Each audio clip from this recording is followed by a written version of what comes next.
This channel is for educational purposes only. Please do your own due diligence before making any investment decisions. Hi, welcome back to Invest Like a Pro. This is Joe Rabil. And what I want to do today is talk about ADX. I'm going to do something a little unique. I want to go back in time and show you the peak of the S&P. I'm going to use the spider for this. I'm going to start with a weekly chart, and I want to show you the difference between what's taking place now and what took place in the top in 2022. Then we're going to switch over to the daily chart, and I want to show you how ADX gave clear signs in 2022 that there was a problem developing and how that relates to what's taking place right now. So let's go ahead and get into this. If you're interested in learning more about ADX and MACD in multiple time frames and how it relates to price in multiple time frames, I am making my book available. Now, my book is on Amazon, but my book I'm making available for $5.99 at a discount through a PDF and ebook form. So if you have an interest, you can go to rabilstockresearch.com/book. I've put in the description below, I have put the link. Okay, so now I've got two weekly charts up of the spider. On the left, I'm showing the peak in basically late 2021, early 2022, okay? And then this peak is the current peak right here. Now, what I want to do, I know we've got MACD up, and there's nothing wrong with keeping MACD on here. I don't want to get too distracted by MACD right now. I want to focus in on the ADX signal because I have talked about this a lot and what I would refer to as an exhaustion signal where we're moving up and we're showing trend strength. We're showing confirmation in the trend with ADX. Now, for those of you new to ADX, I've done several videos. I recommend you going back and watching some of those. I have a playlist. In fact, there's one video that's like an hour long that goes through a lot of different things related to ADX. You can find that through the playlist. But what I'll tell you is that the green line represents the strength of the buyers. All right, the green line is the plus TI. And then the red line represents the strength and or weakness of the sellers.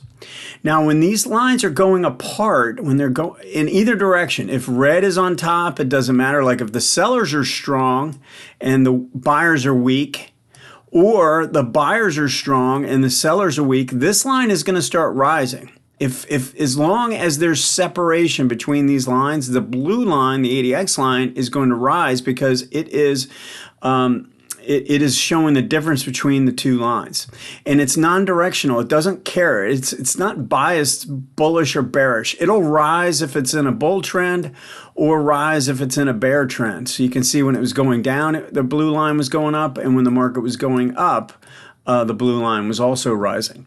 So that's just a quick refresher. But what I want to point out here is that when we have trend strength, and that's when the blue line is making peaks above 25, and then it starts to die out. You notice how we make a move up in here and it doesn't confirm, and then we pull back and we go to another new high, and there's just no, look at what the blue line is doing. It's just not confirming.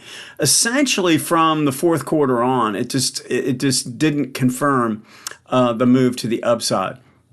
Now, when we look at that taking place, we want to be on the lookout for signs of a true reversal taking place. Now, what I'll often do is go down to the smaller time frame. I'm going to show you the daily chart after this, but first let's compare what's taking place, what took place here to what's taking place right now. If you look at this leg to the upside, now we had a lot of selling strength in the bear market, and then it bottomed out, and then we had a move to the upside crossing through 420. We had a low ADX breakout pattern essentially. All right, and we've made a move to the upside, and now look at the confirmation of this move to the upside.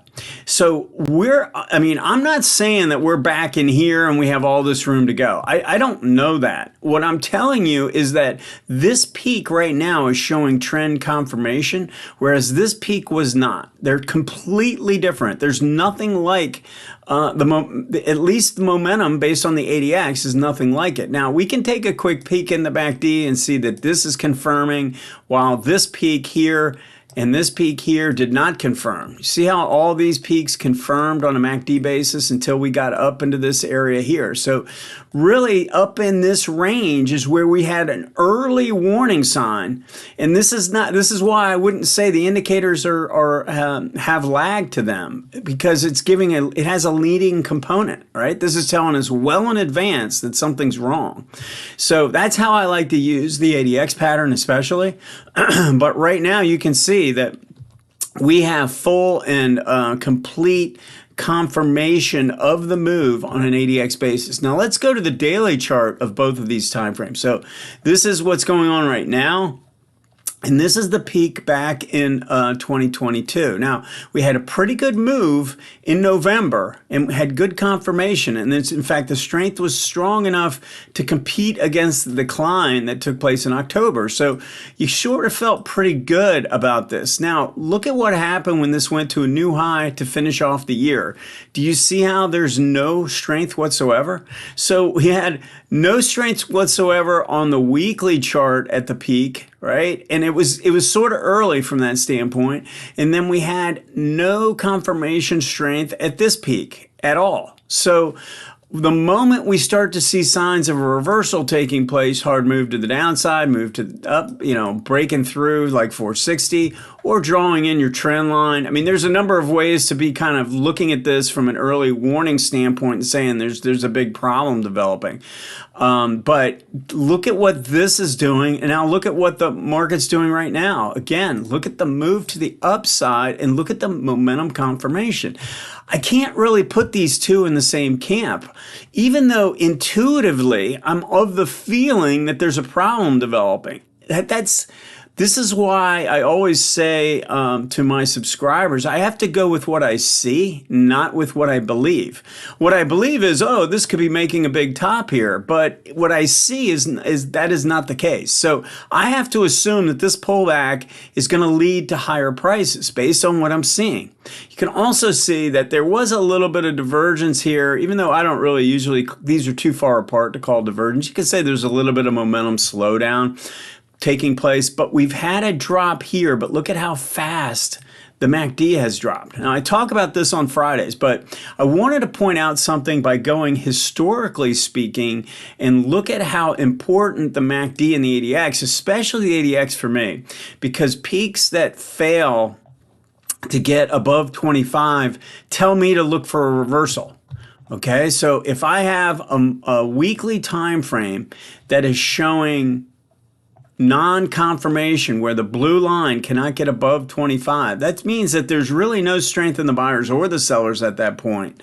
But when buyers had been in command on the way up, clearly in command, and they lose strength, then I'm looking for a sign of some kind of a reversal in the pattern. So what I'll often do is when we get into this situation, I go down to the smaller time frame. And is it possible you can get a false signal periodically? Definitely.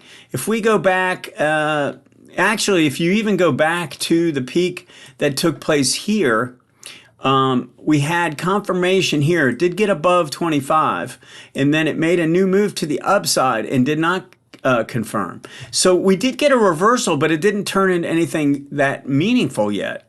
And then we had another move to the upside, and this is really where the daily chart confirmed the weekly chart, and we had something more significant to be worried about.